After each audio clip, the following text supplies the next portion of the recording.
اعوذ باللہ من الشیطان الرجیم بسم اللہ الرحمن الرحیم ربی اشرح لی صدری ویسر لی امری واحلل عقدۃ من لسانی یفقہوا قولی۔ السلام علیکم ورحمۃ اللہ وبرکاتہ۔ حکمہ وائس آف اسلام میں آج کی بات، اصلی گھر اور اصلی رہائش گاہ۔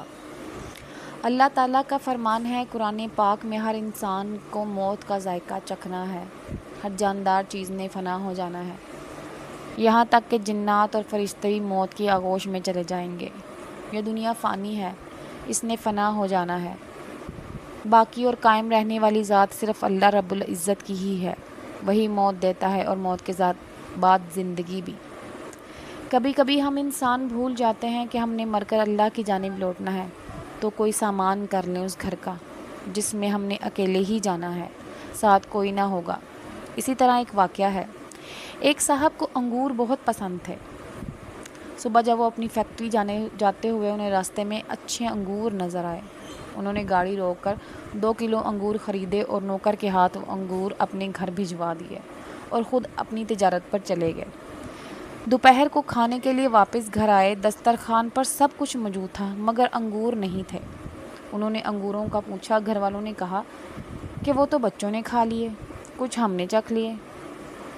معمولی واقعہ ہے مگر بعد معمولی جھٹکے انسان کو بہت اونچا کر دیتے ہیں اور اس کے دل میں تالے کھول دیتے ہیں، دل کا زنگ اتر جاتا ہے۔ یہ انسان جسم کا وہ واحد حصہ ہے جس کو زنگ لگ جاتا ہے۔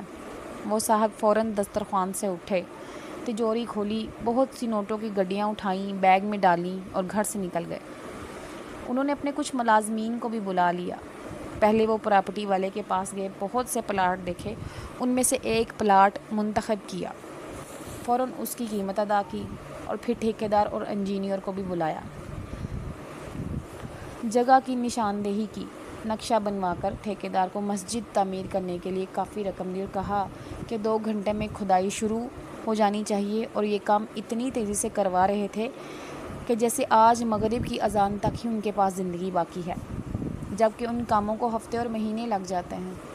مگر جب دل میں اخلاص کی قوت ہو، ہاتھ بخل اور کنجوسی سے آزاد ہو، تو مہینوں کے کام منٹوں میں بھی ہو جاتے ہیں۔ یہی صورتحال اس تاجر کے ساتھ بھی ہوئی۔ اخلاص اور شوق کی طاقت نے چند گھنٹوں میں سارے کام کرا دیے۔ بہترین موقع تھا، پلاٹ بھی اچھا مل گیا، انجینئر اور ٹھیکیدار بھی اچھا ہاتھ آ گیا، اور مغرب کی اذان سے پہلے کھدائی اور تعمیر کے کام بھی شروع ہو گیا۔ شام کو وہ صاحب گھر آئے تو گھر والوں نے پوچھا، آج کیا ہوا؟ آج آپ دوپہر کو کھانا چھوڑ کر باہر چلے گئے تھے۔ کہنے لگے، اپنے اصلی گھر اور اصلی رہائش گاہ کا انتظام کرنے گیا تھا اور وہاں کھانے پینے کا نظام بنانے گیا تھا۔ الحمدللہ میرا انتظام ہو گیا ہے، اب سکون سے مر سکتا ہوں۔ آپ لوگوں نے تو میری زندگی میں ہی انگور کے 4 دانے میرے لیے چھوڑنا گوارا نہیں کیے، اور میں اپنا سب کچھ آپ کے لیے چھوڑ کر جا رہا تھا۔ میرے مرنے کے بعد آپ مجھے کیا بھیجتے؟ اس لیے اب میں خود ہی اپنے مال کا ایک بڑا حصہ اپنے لیے آگے بھیج آیا ہوں۔ اس پر میرا دل بہت سکون محسوس کر رہا ہے۔ اس واقعے نے ہمیں بہت کچھ سوچنے پہ مجبور کر دیا کہ ہم لوگ اپنی آخرت کے لیے کیا تیاری کر رہے ہیں۔ اللہ تعالیٰ ہمیں بھی نیک اعمال کرنے کی توفیق دے اور اپنی آخرت سنوارنے کی طاقت دے۔ اللہ تعالیٰ ہم سب کو مرتے وقت آسانیاں دے اور اگلا سفر ہمارے لیے آسان کرے، آمین۔ آج کے لیے بس اتنا ہی، ملتے ہیں نیکسٹ ویڈیو میں۔ جزاک اللہ خیرہ۔